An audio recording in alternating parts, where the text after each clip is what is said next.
The next day, Fotheringay heard two interesting pieces of news. Someone had planted a most beautiful climbing rose near Mr. Gomshot's house, and everyone was looking for Policeman Winch. Mr. Fotheringay was thoughtful all that day, and performed no miracles, except some to help Winch, and the miracle of completing his day's work on time. Most of the time, he was thinking of Winch. On Sunday evening, he went to church, and strangely enough, the minister, Mr. Maydig, spoke about things that are not lawful. Mr. Fotheringay was not a regular churchgoer, but decided to tell Mr. Maydig about his powers, and to ask his advice. Mr. Maydig, a thin, excitable man with a long neck, was pleased when the young man asked to speak to him. He took him to his study, gave him a comfortable seat, and, standing in front of a cheerful fire, asked Mr. Fotheringay to state his business. At first, Mr. Fotheringay found some difficulty in opening the subject. "You will hardly believe me, Mr. Maydig," and so on for some time. He tried a question at last, and asked Mr. Maydig his opinion of miracles. "You don't believe, I suppose," said Fotheringay, "that some common sort of person, like myself, for example, might have something strange inside him that made him able to do things by willpower?" "It's possible," said Mr. Maydig. "Something of that sort perhaps is possible." "If I may try with something here, I think I can show you what I mean," said Mr. Fotheringay. "Now, that pot on the table, for example. I want to know whether this is a miracle or not." He pointed to the pot and said, "Be a bowl of flowers." The pot did as it was ordered. Mr. Maydig jumped violently at the change, and stood looking from Fotheringay to the flowers. He said nothing.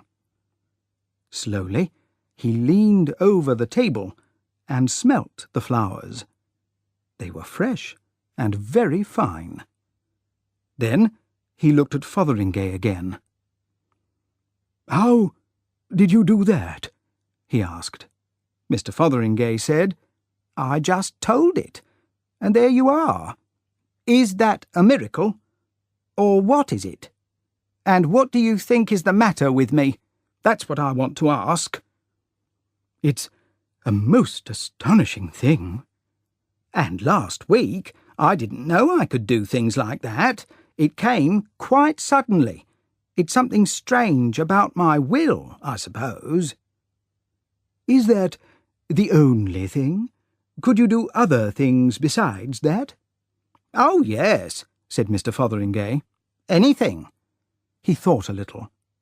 "Look," he pointed. "Change into a bowl of fish. You see that, Mr. Maydig?" "It's unbelievable. You are either a most unusual... But no." "I could change it into anything," said Mr. Fotheringay.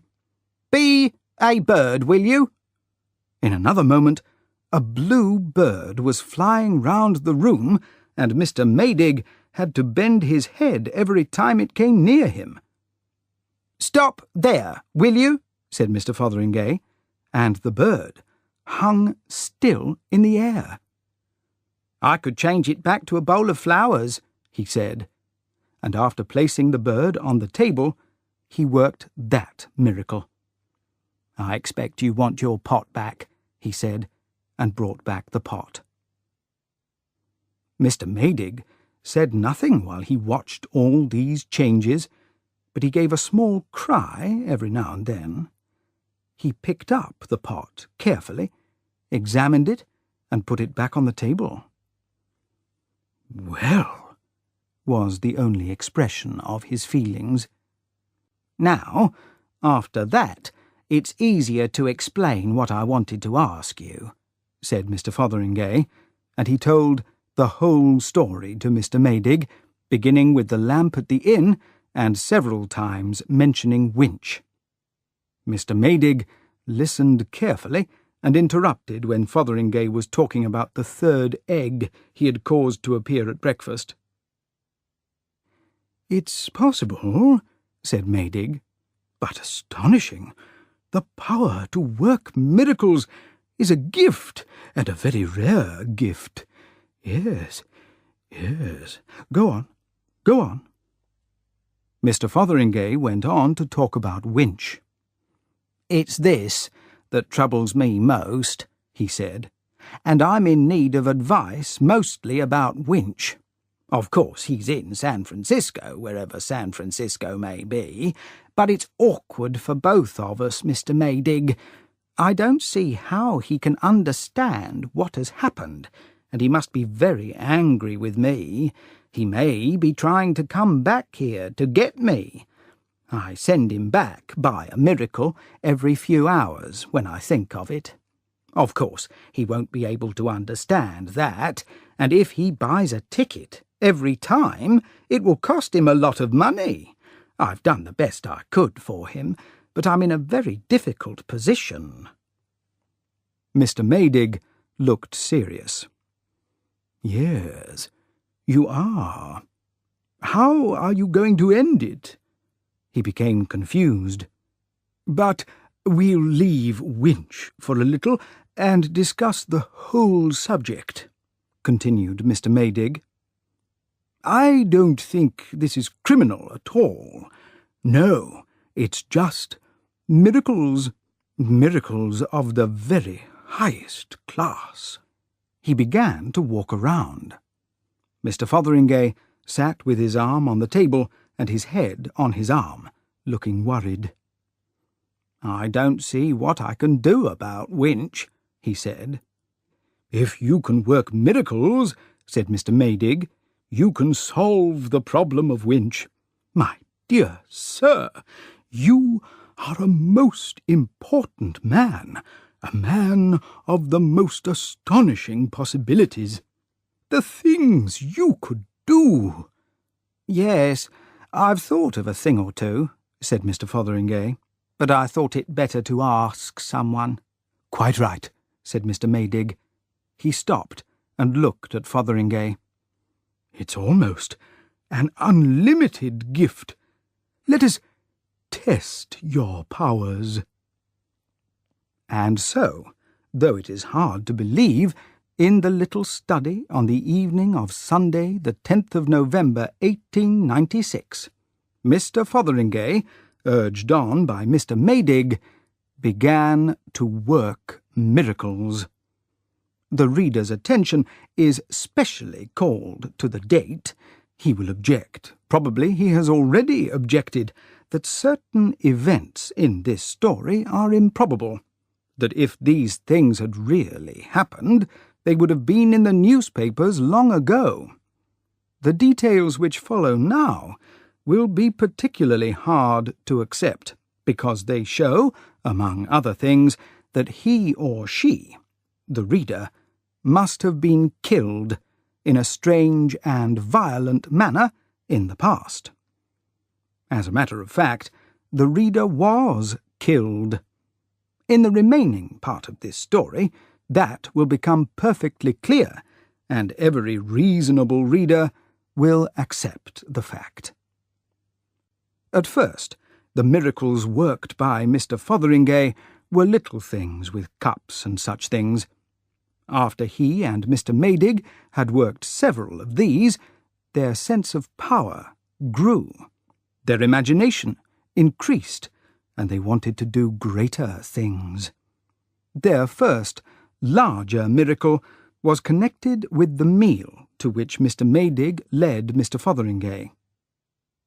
It was not a good meal, and Mr. Maydig was expressing his sorrow at this when Mr. Fotheringay saw his opportunity.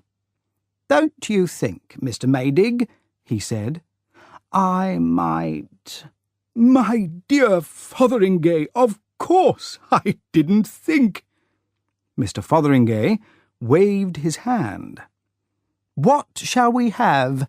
he said, and following Mr. Maydig's orders, produced a much better meal.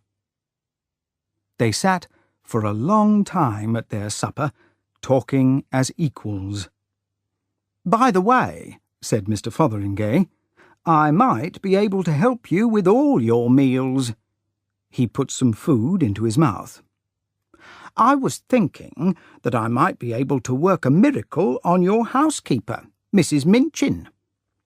Mr. Maydig put down his glass and looked doubtful.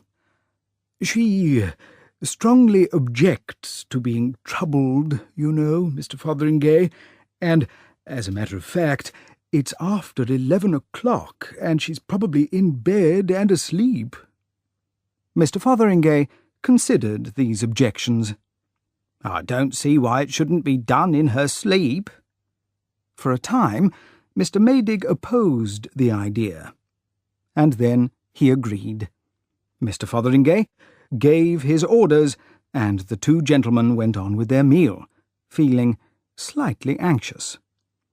While they were talking of Mrs. Minchin, they heard some strange noises coming from upstairs. Mr. Maydig left the room quickly. Mr. Fotheringay heard him calling the housekeeper, and then his footsteps going softly up to her. In a minute or two, Mr. Maydig returned, his face smiling. "Wonderful," he said. "Wonderful." He began walking around the room. "Poor woman, a most impressive change." She had got up out of her sleep to get rid of a bottle of alcohol that she was keeping in her room, and she admitted it, too, through the crack of the door. This may be the start of the most wonderful possibilities, if we can make this change in her." "And about Mr. Winch," said Fotheringay. Mr. Maydig waved the Winch difficulty away and made some proposals. These proposals are not part of this story, but they were good-natured and quite astonishing. In the early hours, Mr. Maydig and Mr. Fotheringay were outside under the moon. Mr. Maydig waving his arms, Mr. Fotheringay no longer afraid of his greatness. They changed all heavy drinkers into good men. They changed all alcohol into water. They improved the running of the trains and the soil of One Tree Hill, and they were considering what could be done with the broken part of South Bridge. "The place," said Mr. Maydig, "won't be the same place tomorrow. How surprised and thankful everyone will be." And just at that moment, the church clock struck 3. "Oh," said Mr. Fotheringay, "that's 3 o'clock. I must be going home. I've got to be at work by 8 o'clock. "We're only just starting," said Mr. Maydig, full of the sweetness of unlimited power. "We're only beginning. Think of all the good we're doing. When people wake—" "But," said Mr. Fotheringay. Mr. Maydig seized his arm. His eyes were bright and wild. "My dear man," he said, "there's no hurry. Look!" He pointed to the moon. "Stop it," he said. "Why not?"